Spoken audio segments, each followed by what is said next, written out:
But for the most part, I'm good with second chances. The problem is that doesn't apply here with Sean P. Diddy Combs. Because you see, the second chance is if you had come out immediately acknowledging that you were wrong once the accusations were first levied against you. Le 5 mars 2006, Cassie et Diddy font la une de la presse, ils sont beaux, elle est jolie, franchement, ils semblent avoir une jolie dynamique de couple. Ils sont à une soirée pour l'avant-première en plus du film Le Perfect Match dans lequel Cassie joue. Elle fait pas mal de médias, dans certains médias on découvre d'ailleurs qu'elle est la copine de Diddy et tout le monde lui dit mais quelle chance! Waouh! Wait, you date P. Diddy? Oh wow. I didn't know this, yeah.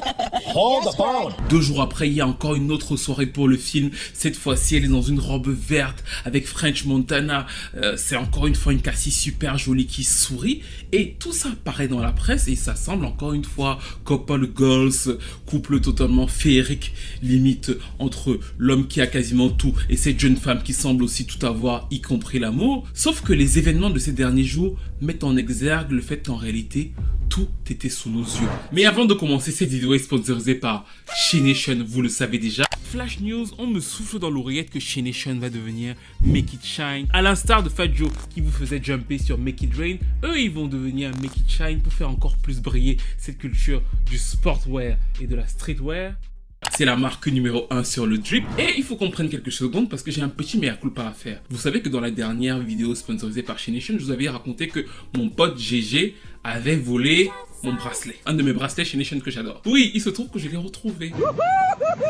Ne me jugez pas, je vous raconte rapidement. Vous savez que je suis un grand consommateur de She Nation, c'est-à-dire que j'ai une petite boîte avec tous mes bijoux She Nation. J'ai épuisé la variété parce que sur le site, si vous y allez, il y en a pour tous les goûts, aussi bien pour hommes que pour femmes. Franchement, ils ont une grande variété et je me suis servi. Le seul truc, c'est que par rapport à ce petit bracelet, quand je suis rentré, en général, je les remets dans la boîte. Et là, je les ai mis dans une autre boîte, les boîtes dans lesquelles les bijoux arrivent que j'aime tant. C'est-à-dire que je l'avais mis dans cette boîte-ci et j'ai complètement oublié. C'est donc pour ça que j'ai accusé mon pote GG d'avoir pris le truc, alors que j'avais simplement oublié dans une des fameuses boîtes qui se présentent comme une petite demande en mariage. Ne me jugez pas, il s'est mal défendu en plus. Le gars était en mode oui, franchement, est-ce que tu penses que je peux voler ton truc? Esprit de Sean Kingston sur moi. Je ne pense pas. Penser c'est pour l'église ou la mosquée. Ouais, mon bijou, c'était ma question, il aurait pu m'aider à chercher. Enfin bref, je sais que vous êtes en train de me juger, mais franchement, les bijoux She Nation, comme vous pouvez le voir, j'y tiens, ils sont propres, vous pouvez les porter dans plusieurs situations différentes, que ce soit discret ou alors que vous voulez les mettre un peu plus en avant, aussi bien pour les femmes que pour les hommes. Ils ont 5 étoiles sur Trustpilot. La livraison se fait en quasiment 24 heures partout en Europe.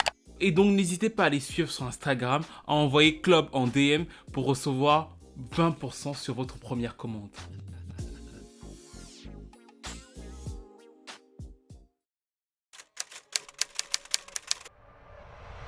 Si on repart sur les mêmes photos que je viens de vous montrer et que vous agrandissez légèrement, vous allez voir que la lèvre de Cassie est tuméfiée, qu'elle a du maquillage qui cache des bleus sur ses bras et même sur ses pieds. Et pour cause, ces photos, cette avant-première a eu lieu 2 jours après la fameuse vidéo qui fait absolument le buzz sur internet où on voit Diddy en train de violemment frapper Cassie dans un hôtel. L'homme s'est depuis excusé, il a pris son téléphone, sa caméra et il a demandé pardon en expliquant qu'il a suivi une thérapie, qu'il va beaucoup mieux depuis. My behavior on that video is inexcusable. I'm disgusted. I had to go into therapy. I had to ask God for his mercy and grace, but I'm committed to be a better man each and every day. Et ça a lancé une autre conversation sur la scène américaine, à savoir la conversation de la deuxième chance.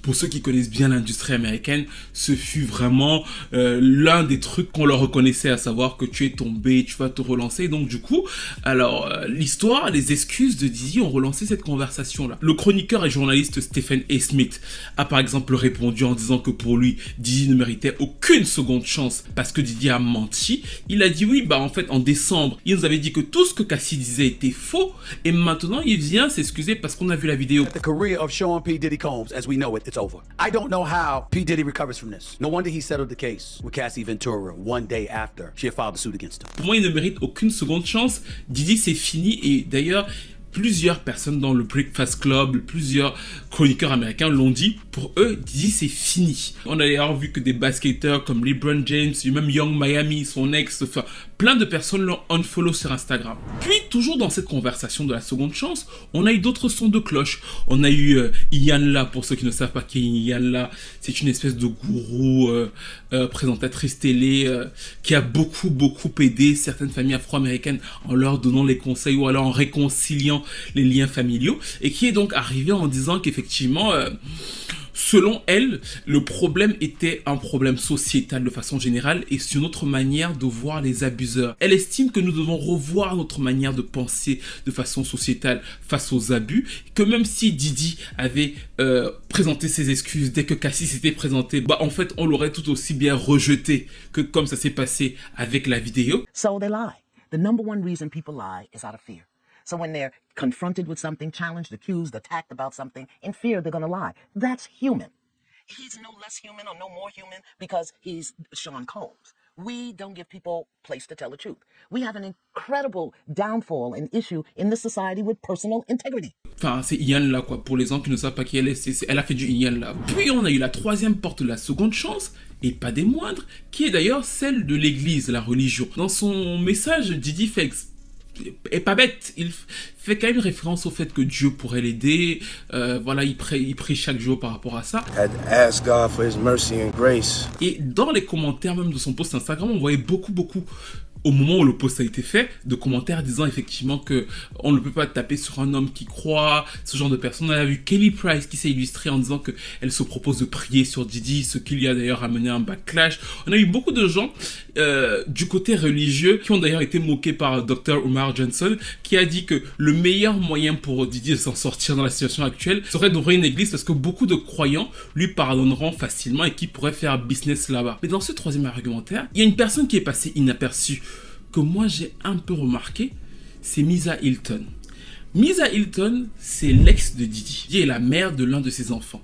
Depuis le début de l'affaire, elle s'est illustrée à plusieurs reprises. Pourquoi ? Parce que selon moi, en vérité, elle joue la maman. Alors je sais que ça peut être controversé de le dire comme ça, mais elle est venue sur internet la première fois en disant que ce n'était pas normal la manière dont les enfants de Didi avaient été traités, parce qu'on a mis une arme sur la tête de l'un, ils ont été vraiment maltraités lors du raid, et elle disait que ces enfants ne sont pas des criminels, et que si ça avait été des enfants non noirs, bah en fait on les aurait traités différemment. Je crois qu'on en avait parlé. Les réseaux sociaux lui sont tombés dessus en disant qu'elle était totalement folle, mais pour moi en fait, elle joue un peu son rôle de maman. Ça veut pas dire qu'elle a raison tort, mais même si ses enfants sont majeurs, et c'est ce qui est d'ailleurs intéressant dans ses messages, c'est qu'en général, elle les protège tous. C'est-à-dire qu'elle dit qu'elle est la mère, pas simplement de son enfant avec Didi, mais même de ceux de Kim Porter. Donc du coup, elle a ce côté de venir protéger devant les médias. Et c'est ce qu'elle a aussi fait suite à la vidéo de Cassie. Elle est venue en disant qu'effectivement, elle essayait de protéger, dans la moitié de son message, ses enfants du monde dans lequel ils vont entrer, mais elle rappelle une chose, elle dit « Je suis vraiment désolée pour Cassie qu'elle ait dû revivre l'horreur de son trauma. Ça m'a rappelé mon propre trauma. » Super intéressant.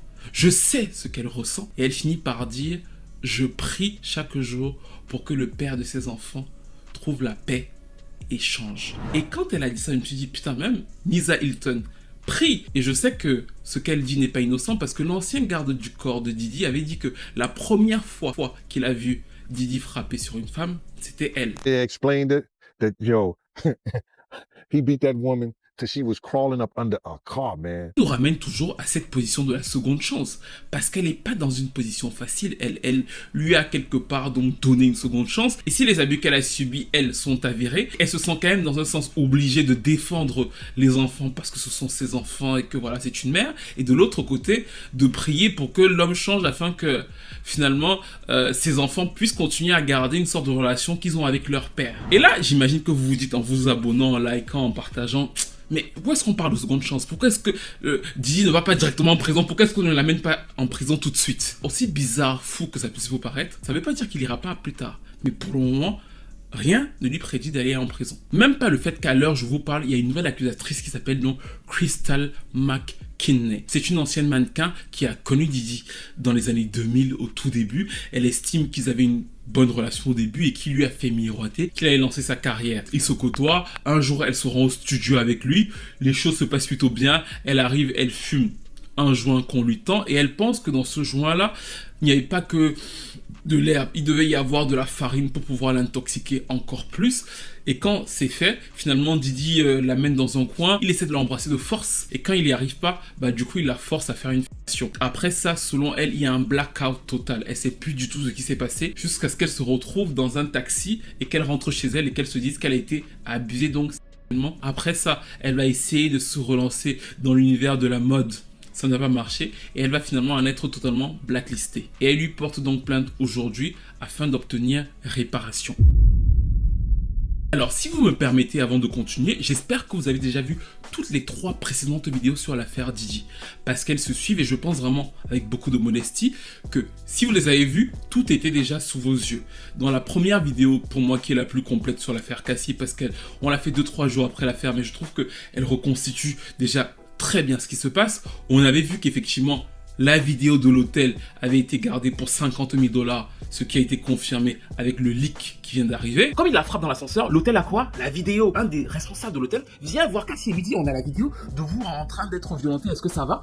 Cassie, voilà, elle n'est pas très à l'aise avec le fait qu'il y ait la vidéo, et finalement l'hôtel va vendre la vidéo à Didi pour 50 000 $. Et ensuite, dans cette même vidéo, je vous avais dit que Didi, la manière dont il fonctionne, c'est que quand il crée des excès, il vient toujours s'excuser et il change de nom. Et ça correspond tout à fait au fait que moi, dès que j'ai vu la vidéo, j'ai dit à mon meilleur ami, il va forcément venir s'excuser. Mon meilleur ami ne croyait pas, il m'a dit non, je lui ai dit forcément il va, c'est Didi, il peut pas, il va venir s'excuser, il va dire qu'il est un nouvel homme et tout. C'est exactement ce qu'il a fait. Et dans cette vidéo-là, si vous vous en souvenez, je vous avais montré des extraits de lui sur des événements passés en train de faire ça, en train de venir dire je suis un nouvel homme et tout. C'est exactement le schéma qu'il a fait. What you gotta say now? You ain't got shit to say. Man, one of the things I want to say about all these altercations. at a certain point in my life, I was handling things in an immature way. Hey guys, so all those things that happened in the past, they're all 100% true. Okay? And I have no other comment about them, but they're true, and I'm putting that behind me. Okay? Et donc depuis un mois environ, l'affaire Didi s'était un peu tassée médiatiquement parlant, au point où certaines personnes vraiment s'en inquiétaient. Ils nous expliquaient que oui, il y a un complot mondial, ou alors dans le monde du rap, parce qu'il y avait beaucoup de clash pour pouvoir masquer l'affaire Didi. Et je l'ai dit à plusieurs reprises, ça me semblait totalement ridicule. Ça me semblait totalement ridicule parce que si vous avez vu la vidéo que j'ai faite sur le beef Kendrick Drake, le beef Kendrick Drake s'est trouvé là à ce moment précis, mais il se trouve dans plein d'endroits dans le hip-hop depuis 10 ans et ils n'ont pas suffisamment d'affection pour Didi pour aller le sauver d'une histoire pareille. Mais surtout, en fait, au-delà de ça, moi je peux bien comprendre que vous soyez avare de gossip parce que vous faites passer là pour des pro-défenseurs et tout. Vous dites oui, on nous cache des choses. Non, vous voulez le gossip, c'est ça que vous voulez. Vous ne faites pas genre c'était tellement important pour vous que on a caché la news. Ne vous faites pas passer pour les pro-chevaliers que vous n'êtes pas, ce qui n'est pas très grave. En revanche, ce que je veux dire, c'est que la mauvaise vision par laquelle vous passez, c'est que vous vous dites que si on n'en parle pas sur les médias, les réseaux sociaux, ça veut dire que ça n'existe plus. Or, dans les précédentes vidéos, justement, je vous ai expliqué que de toute façon, l'affaire Didi prendrait énormément de temps. Premièrement, parce qu'il a des avocats, il va se défendre. Et deuxième des choses, c'est qu'effectivement, les fédéraux doivent trouver des preuves. Parmi les preuves qu'ils étaient censés trouver, le mandat qu'ils avaient contre Didi est un mandat pour les vidéos. Et encore une fois, on l'avait dit dans cette vidéo-là, chercher les vidéos compromettantes dans la maison de Didi, ça va prendre énormément de temps. C'est pour ça que le procureur, jusqu'aujourd'hui, ne s'est toujours pas exprimé. C'est-à-dire que les fédéraux ne se sont pas toujours exprimés sur le pourquoi ils ont raid la maison de Didi, ce qui est quand même exceptionnel. Dans quasiment tous les raids du genre, rappelez-vous, dans toutes les histoires qu'on connaît du genre, il y a toujours le procureur principal qui vient et qui dit voilà, pourquoi est-ce que ils ont toujours pas réagi. Et c'est pour ça que je pense qu'ils sont en train de chercher le maximum de preuves et que, entre autres, justement, cette vidéo qui avait été rachetée par Didi à l'hôtel à 50 000 $ devait se trouver chez lui, et c'est donc pour ça qu'effectivement, potentiellement, elle ressort après le raid. Le second point qui me semblait complètement lunaire par rapport à cette affaire de complot du monde du rap, c'est que dans le même temps, 50 Cent continuait ses posts sur Didi, quasiment quotidiennement pour se foutre de sa gueule, aussi sur Jay-Z parce que du coup, lui fait le lien entre Jay-Z et Didi. Il a d'ailleurs fait un post récemment en disant que on n'entend plus parler de Jay-Z depuis l'affaire Didi, ce qui est pas faux. C'est vrai qu'on a plus beaucoup de news de Jay-Z depuis l'annulation du Roc Nation Brunch, il n'y a pas grand chose. Alors peut-être qu'il prépare son album au calme en fait, c'est pas non plus quelqu'un des réseaux sociaux, mais 50 en rajoute de l'huile sur le feu, surtout que maintenant il a signé un deal avec Netflix pour faire un documentaire un peu à la Surviving R. Kelly sur Surviving Didi. Et on sait d'ailleurs que Maze prépare son aparté, c'est-à-dire que Maze ne s'exprimera pas ailleurs que dans le documentaire pour pouvoir donner son ressenti par rapport aux agressions. I'm saving my takes for the documentary. Yeah. So if y'all wondering how I feel, it's coming soon. Et justement, ces gens-là ont été menacés. Dans le laps de temps, dans le mois et demi là, dans lequel on n'a pas beaucoup parlé de l'affaire Diddy, malgré tout ils étaient là, vu que le fils de Diddy, Christian Combs, a quand même sorti une diss track dans laquelle il attaquait directement 50 Cent et il menaçait nommément les personnes qui leur tournaient le dos tout de suite. Dans le titre, il dit quand même que vous qui nous tournez le dos aujourd'hui, on est en bas, mais on va remonter. Et quand on va remonter, vous allez voir de quel bois on se chauffe. Il est très clair sur ça. 50 Cent s'est foutu de sa gueule, mais c'est une diss track qui existe, surtout que lui-même est attaqué par une autre femme d'agression sexuelle. Et l'autre point musical qui montre qu'il n'y avait pas d'entente dans le monde du rap pour pouvoir protéger Diddy, c'est bien sûr Gucci Mane. Gucci Mane a quand même sorti une chanson qui s'appelle No Diddy, qui est un Diddy diss track en mode no gay, je ne suis pas comme Diddy, no gay et tout. Je pense qu'il espérait faire un buzz de fou dessus. Et moi, je lui aurais conseillé de mieux travailler le gimmick parce que ça a complètement floppé. Bon, pour moi, il n'y a pas eu d'entente de fou autour du rap game pour pouvoir protéger Diddy. Non, les gens, si vous y réfléchissez, ils sont beaucoup plus avides de stream. Tu clashes quelqu'un, ça stream. Et de l'autre côté, l'argumentaire massu qui pour moi me prouvait que l'affaire n'était pas éteinte, même si on en parlait moins médiatiquement, c'est qu'elle continue de façon judiciaire. Justement, la deuxième vidéo que j'avais faite sur l'affaire, c'était la plainte du producteur Leroy. Je vous ai expliqué, selon moi, ce qui était en exergue et les éléments qui pouvaient être mis en doute. Pas parce que je suis pro Diddy, mais parce que dans la plainte, factuellement, il y avait des choses qu'on retrouvait déjà fausses sur internet avec juste un petit bout de recherche. Et en retournant sur le site qui résume toutes les différentes plaintes de Diddy sur chaque affaire, vous allez voir que chaque jour depuis mars, il y a de nouveaux dossiers, les avocats s'échangent, les avocats s'écharpent, et vous pouvez lire toutes les lettres en fait. Encore une fois, les affaires judiciaires aux États-Unis sont complètement publiques, donc du coup, ça n'aurait pas pu s'arrêter parce que Kendrick Lamar rappe ou que Drake rappe en fait. Rien à voir, ça continuait de plus belle, et justement dans cette affaire spécifique de Leroy, il y a une avancée par rapport au label. Pour ceux qui s'en souviennent, dans la dernière vidéo, je vous avais expliqué que dans sa plainte, il avait mis plusieurs labels, notamment Universal Music, les accusant d'être les partenaires et accusant Lucian Grange, le directeur d'Universal Music, d'avoir participé à plusieurs soirées où lui était présent. C'était ça qui était écrit dans la plainte. Le problème, c'est qu'il ne les avait pas served. Et donc Universal les avait contre-serve en disant non, c'est trop facile d'écrire nos noms. Ça sort dans la plainte. Nous, on veut aller au palais de justice. Serve-nous, montre-nous les éléments et tout que tu as par rapport à ce que tu dis. C'est justement cette affaire entre Universal, Diddy et Leroy. Pourquoi? Parce que Universal a été dismiss. Tous les labels qu'il avait cités dans sa plainte là ont été dismiss. Mieux encore, je vous montre vraiment la plainte pour que vous lisiez. Ils font une motion de sanction. Ils l'accusent de fausses accusations. Et c'est ça le risque avec sa plainte à lui, qui est totalement différent de la plainte de Cassie. Je sais pas si vous vous en souvenez.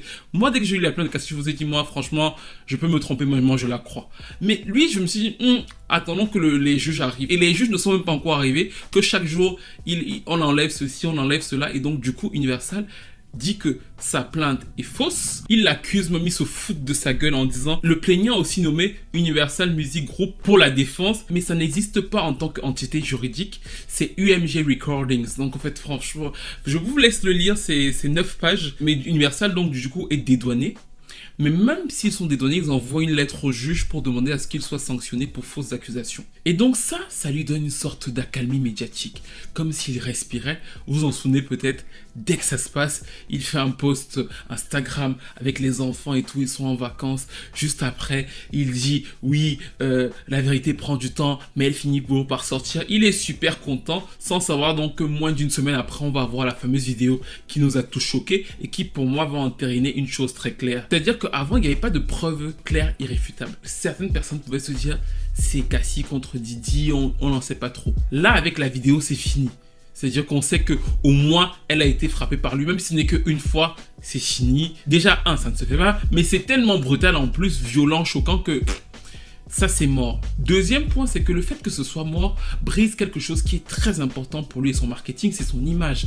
Didi vend principalement son image. En plus, tous ses contrats ont été quasiment annulés. Salsco, Revolt qu'on avait vu, Empire Global, Harlem et surtout Hulu. C'est les derniers qui ont annulé et moi je pense que c'est ceux qui vont lui faire le plus mal parce que avec Hulu, il avait un contrat familial. C'est l'image qui est la plus forte de lui, l'image de père de famille. La télé-réalité était censée s'appeler Didi Plus 7 et franchement je pense qu'il devait se dire dans son esprit que quoi qu'il m'arrive, même si je suis au fond du trou, le fait de revenir en tant que moi, Didi, père de famille, on voit comment mes enfants sortent et tout, ça va me ramener un capital sympathie et franchement réfléchissez-y. Même là, avant la vidéo, il aurait peut-être pu encore sortir cette télé-réalité et peut-être que même par voyeurisme, les gens seraient allés regarder en mode dans 2 ans, pas tout de suite, peut-être dans 2 ans, dans 2-3 ans. Mais après la vidéo, c'est clair et certain que c'est mort. Ça va être super difficile pour lui de retrouver des partenaires d'affaires. C'est effectivement là le fait que ça tape très fort sur son portefeuille, l'un des buts de cette opération de ce leak.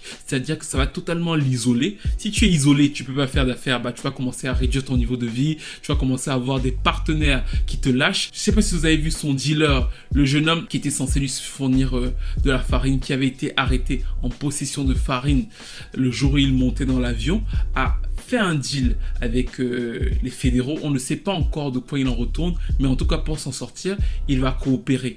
L'autre personne qui est très importante, c'est Christina Coram. On en avait aussi parlé, c'est l'associée de Didi, c'est la femme vraiment qui chapeaute tout, qui arrange tout pour lui. C'est un peu son bras droit. Dès qu'il y avait eu la première affaire sur Cassie, on le voyait assis chez lui comme ça, triste et tout. C'est la femme juste à côté de lui. Ben en fait, elle a été contactée par l'avocat de Lil Royd pour pouvoir témoigner dans l'affaire. Sauf qu'elle a demandé un délai de 3 mois. Maintenant, est-ce que c'est pour pouvoir se dire, elle attend de savoir si ça va aller encore plus mal pour Didi et le laisser tomber, ou alors c'est juste pour les faire attendre pendant que eux préparent une meilleure défense. Mais dans tous les cas, cette partie va être très importante parce que le fait d'avoir moins d'argent, ça veut dire moins de pouvoir, et moins de pouvoir, il y a moins de chances de se battre parce qu'encore une fois, pour le moment, c'est le moyen le plus proche de l'envoyer en prison.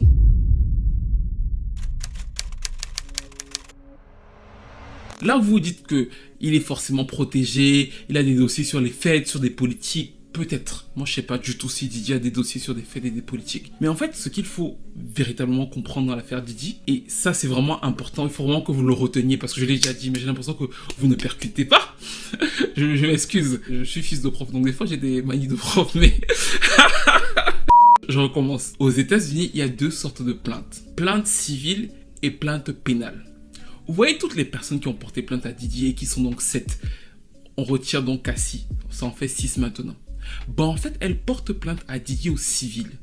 Si tu me portes plainte au civil, par exemple à moi, Stevie de Music Flings aux États-Unis, tu sais déjà d'avance que je ne vais pas en prison. C'est de la réparation. Par exemple, si Didi et Lil Roy, la fameuse plainte qu'on avait lue là, de 50 pages là, bah en fait, si ça aboutit et que Didi est vraiment responsable, Didi n'ira pas en prison. Lil Roy sait déjà que Didi n'ira pas en prison. Didi devra payer Lil Roy et partir. Crystal, la nouvelle là, par exemple, si effectivement cette mannequin là a vraiment condamné Didi et effectivement là ils ont, comment dire ça, Didi ayant une mauvaise image aussi auprès du grand public et tout, ce sera peut-être plus facile de le faire condamner au civil. Mais condamner quelqu'un au civil aux États-Unis, tu ne vas pas en prison en fait. C'est-à-dire que toutes les personnes qui portent plainte à Didi au civil savent d'ores et déjà que c'est un procès de réparation. Si tu veux que Didi aille en prison, tu lui portes plainte au pénal, et au pénal, du coup, il peut aller en prison, et ensuite, peut-être, donc, du coup, le juge peut décider qu'on te dédommage, comme les victimes de R. Kelly, en fait. Vous avez vu que R. Kelly a été enfermé, ensuite, le juge a demandé à ce que certaines des victimes de R. Kelly soient dédommagées. Donc, vraiment, c'est hyper important de le comprendre, parce que je veux bien, peut-être que Didi a effectivement des liens avec les Feds, mais en fait, en vérité, dans le cas présent, il n'y a pas encore de plainte. Aucune personne qui a été victime de Didi lui a porté plainte au pénal. Ils ont tous porté plainte au civil. Ça veut dire que de toute façon, ils savent que c'est pas pour l'enfermer. C'est juste pour pouvoir avoir réparation, dédommagement de ce qu'ils ont vécu. Le cas Cassie étant encore un cas particulier parce que, comme vous le savez, ils ont eu un accord financier.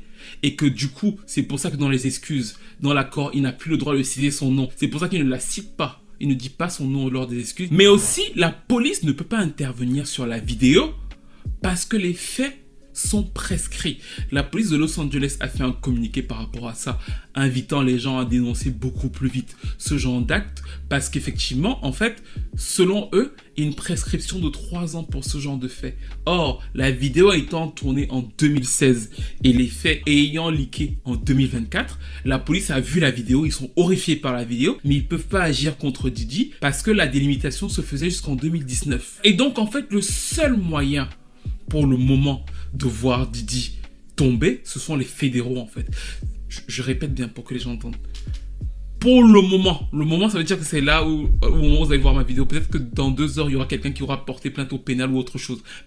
Mais donc, ça ne s'arrête pas. Je n'avais même pas prévu que cette vidéo soit aussi longue, mais vous avez vu que toute la semaine, on a cessé d'avoir de nouvelles accusations, et cette fois-ci, c'est une nouvelle dame qui s'appelle donc April Ambrose. C'est la deuxième dame qui lui porte plainte en moins d'une semaine. Elle l'a rencontré dans les années 90, notamment en 94 et en 95, où il l'a donc V 2 fois. Il lui promettait encore une fois d'avoir une grande carrière dans le mannequinat, dans la musique. Le schéma est très similaire, et elle explique que donc, du coup, elle s'est sentie obligée de faire à plusieurs reprises ce qu'il voulait parce que sinon elle allait perdre le début de carrière qu'elle avait. Elle a eu des rapports apparemment non consentis avec Kim Porter qui ont conduit à un V de lui juste après. Ça s'est passé en 94, 95, 2000 et 2001. Dans le même temps, on a eu la fille de Chaka Khan qui a accusé Diddy d'avoir violenté la mère, la légende Chaka Khan. Elle n'a pas dit où, mais elle a décrit une sorte de violence de Diddy vis-à-vis de Chaka Khan. Et là encore, Chaka Khan a plutôt pris ses réserves parce qu'elle l'a communiqué ensuite. Elle ne l'a même pas cité. Elle a décidé dans son communiqué de souhaiter plus ou moins la paix à tout le monde. Elle est restée très neutre en disant que vraiment, voilà, elle l'a pas enfoncé alors que la fille semblait dire que Diddy avait été aussi violent avec Chaka Khan. De l'autre côté, on a eu Cassie qui a fait une déclaration et qui est revenue sur un des points qui, selon elle, était le plus important en disant que le point précis de tout ça, ce n'est pas forcément que Diddy, vu qu'elle ne le cite pas non plus. Vous avez vu que les deux évitent de se citer pour des poursuites judiciaires. Elle est revenue en disant que le point principal de tout ça, ce sont les violences conjugales, chose que j'avais déjà évoquée ici, parce que chaque fois que je fais des vidéos, j'ai l'impression que les gens ils coupent ou ils ne comprennent pas tout ce que je dis. Chaque fois que j'ouvre à la fin des vidéos qu'on a faites sur Diddy, sur Dr. Dre et tout, je vous dis toujours que c'est vrai qu'effectivement, on parle d'un être humain qui est là, Diddy, mais ils sont souvent le reflet général de toute la société, ou alors de ce qui se passe dans la société. Donc du coup, ça ne peut pas être que eux. C'est pour ça que la dernière fois, je suis allé chercher des analyses sociologiques, et que finalement, ce genre de cas, lorsqu'ils sont avérés, doivent nous servir de leçon dans nos propres vies, à vous et à moi, parce qu'il y a forcément quelqu'un autour de vous ou autour d'autres personnes qui vit plus ou moins la même chose. Et quand je dis ça, souvent des gens qui ne comprennent vraiment rien à ce que j'explique disent que oui, mais tu ne veux pas qu'on supprime la musique. Oui, je ne voudrais jamais, et c'est vraiment un point sur lequel je ne changerai pas, parce qu'il n'y a pas des sociétés historiquement qui, parce qu'elles ont fait des autodafés, sont devenues de meilleures sociétés ensuite. Les œuvres sont là pour moi. C'est pas des choses à supprimer, mais effectivement, les comportements humains sont des choses sur lesquelles on peut travailler sans commune-mesure avec les œuvres. Et la plainte de April Jones, comme toutes les autres plaintes, est une plainte civile. C'est d'ailleurs ce qui a fait réagir Charlemagne, qui disait à la radio américaine, mais pourquoi est-ce que toutes les personnes qui portent plainte à Diddy ne lui portent plainte qu'au civil alors qu'ils peuvent porter plainte au pénal, ce qui est un autre débat. Yeah, so you may settle so it don't get to jury trials. Yeah, you're right. But I wonder why they don't pursue criminal cases. Are the statute of limitations up on criminal cases? Mais pour le moment, c'est les fédéraux qui vont en fait faire une sorte de coercition entre toutes les différentes affaires, trouver, comme on l'a vu dans l'affaire R. Kelly, une sorte de trafic confirmé de Diddy, ou alors quelque chose qui pourrait tomber sur la loi RICO, afin que justement Diddy aille en prison. Maintenant, ce qui va se passer, c'est qu'il va y avoir une course contre la montre, selon moi, entre les finances de Diddy qui baissent plus ou moins, et toutes les sorties qu'il va y avoir, parce qu'il y en aura certainement d'autres. Le documentaire de 50 Cent, parce que ça risque de lui faire très mal sur Netflix, mais surtout le parallèle avec les artistes. Moi, ce qui m'a vraiment frappé depuis le début de cette histoire, c'est que je vois très peu d'artistes parler de Diddy. Franchement, je trouve que même après la vidéo sur Cassie, j'ai regardé et tout, bah, il n'y a pas beaucoup d'artistes. Surtout pas les artistes de Bad Boy qui sont restés, en fait, les fidèles. J'ai vu beaucoup de gens aller dans les commentaires de Lil Kim, de Mary J. Blige, leur disant vous avez subi des violences, on vous a frappé, vous, comment est-ce que vous pouvez ne pas parler? Et vous avez vu qu'elles n'ont pas parlé, franchement. J'ai vu que Lucky Day, il parlait, mais je trouve qu'il y a une sorte de gêne quand même. même si vous comparez à l'affaire R. Kelly, je trouve que les artistes ont beaucoup plus rapidement trashé R. Kelly qui ne trash Diddy, alors que ça fait quand même plusieurs mois. Je trouve qu'il reste quand même très mesuré. Pas les commentateurs, je parle des artistes par rapport à lui. Cameron, quand il est passé à la télé, il a dit « Je condamne le trafic sexuel, je condamne le VOIL. Donc du coup, je condamne tout ce qui est violence et tout, comme tout être humain. Moi, Diddy, j'ai rien à voir avec lui. » En mode... mais pourquoi je suis même d'ailleurs là? La manière dont il se comporte, on voit quand même que il est en mode, oui, moi je condamne tout ce qui est mal dans ce monde, et Diddy, moi je ne le connais pas, donc débrouillez-vous avec lui. Tu vois, il n'y a pas de condamnation ferme et dure. Même Common, on lui a demandé, qu'est-ce que tu pensais de Diddy? Il a dit, moi je ne suis que amour, douceur, je ne suis que pour la beauté, moi j'ai pas vu la vidéo, ce genre de choses. Vous savez que moi je vis dans je ne fais que de la positivité, je condamne tout ce qui est mal. Vous voyez quand même que, pour le moment en tout cas, je trouve que les artistes ont du mal à aller sur lui en force. Do you feel like he should get a second chance in music, or? I'm not, like, I don't have authority, or like, I'm a child of God, so I don't believe it. Like, I have the... Et même par rapport à Kim Porter, qui est donc son ex et la mère de ses enfants, je trouve que personne ne parle par rapport à cette femme. Même ses amis, enfin, il y a personne qui parle de cette femme, ou alors qui raconte de cette femme, encore moins ses enfants.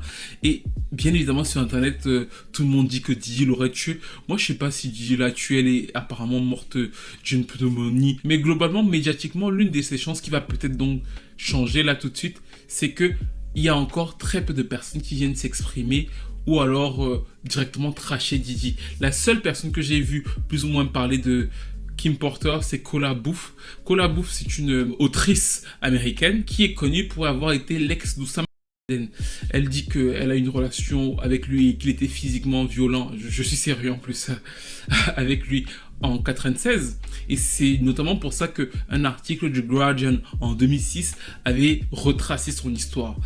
Elle a raconté sur Internet qu'effectivement Kim Porter lui avait fait beaucoup de révélations, qu'elle avait de la peine pour Cassie et les images de Cassie l'horrifiaient, mais que Cassie n'avait pas de peine pour Kim Porter quand ça se passait pour Kim, et que Kim était frappée, violentée, abusée par Diddy, et qu'en vérité ça ne dérangeait pas tant que ça Cassie, parce que pour le moment elle voulait prendre la place. Elle va jusqu'à raconter un épisode absolument humiliant où elle dit qu'il aurait voulu que Kim avale le tampon ensanglanté de Cassie. Elle l'a raconté sur Internet. Beaucoup d'internautes ont trouvé ses propos suspicieux. Ils sont allés retrouver un post dans lequel elle disait qu'elle n'avait rencontré Kim Porter qu'une fois. Et quand les gens lui ont dit « Mais tu dis que je l'ai rencontré qu'une fois, et t'as raconté toutes ces histoires là quand ?» Elle a dit « Oui, je l'ai rencontré une fois à une soirée. » Mais elle et moi, on échangeait très souvent par téléphone. Donc du coup, c'est par téléphone qu'elle m'a dit tout ça. Est-ce qu'on peut la croire? En tout cas, c'est la seule que j'ai vue venir sur Internet dire Kim a subi ou aurait subi ça. Pour le moment, en tout cas, c'est statu quo. Tant qu'il y a encore un peu d'argent pour pouvoir subvenir à tout, pouvoir maintenir cet écosystème, peut-être payer des plaintes ou alors payer ses avocats, et tant qu'effectivement les fédéraux n'ont pas encore constitué le dossier qu'ils sont certainement en train d'essayer de constituer, qui le mettra en prison, parce que pour les fédéraux aussi, il doit y avoir derrière une question d'honneur. Vous avez fait des raids, le mec est parti dans la presse, une vidéo de lui en train de taper une femme. Forcément, il faut trouver quelque chose, donc j'imagine que eux aussi sont au four et au moulin. Mais pour le moment, même s'il y a effectivement beaucoup d'histoires et de dilemmes et de plaintes et de voilà, il n'y a effectivement pas encore suffisamment d'éléments pour mettre Diddy en prison. Et nous arrivons donc à la fin de cette petite analyse sur tout ce qui se passe autour de l'affaire Diddy, les accusations, le pourquoi, le comment, est-ce que ça vous a trigger de voir la vidéo, les excuses, même si encore une fois, au vu du chapitrage des précédentes, vous saviez plus ou moins à quoi vous attendre. Que pensez-vous de la plainte de Leroy, du fait que les plaintes soient réglées au civil et pas au pénal, du fait que là tout de suite son sort soit principalement, je dis encore une fois, principalement dans les mains des fédéraux américains. Est-ce que pour vous il est un fait? S'il est un fait comme Kanye le dit, ça veut dire qu'il n'ira pas en prison et que finalement toutes ces affaires vont être couvertes par les fédéraux. Que pensez-vous des réactions des rappeurs, de l'industrie? Donnez-moi tout ressenti par rapport à cette affaire, avec la question finale de savoir, est-ce que selon votre intuition il ira en prison, ou alors est-ce que pas du tout, il va encore s'en sortir bad boy for life? N'hésitez pas à liker, à commenter, à partager. Et on se retrouve très vite pour une nouvelle vidéo.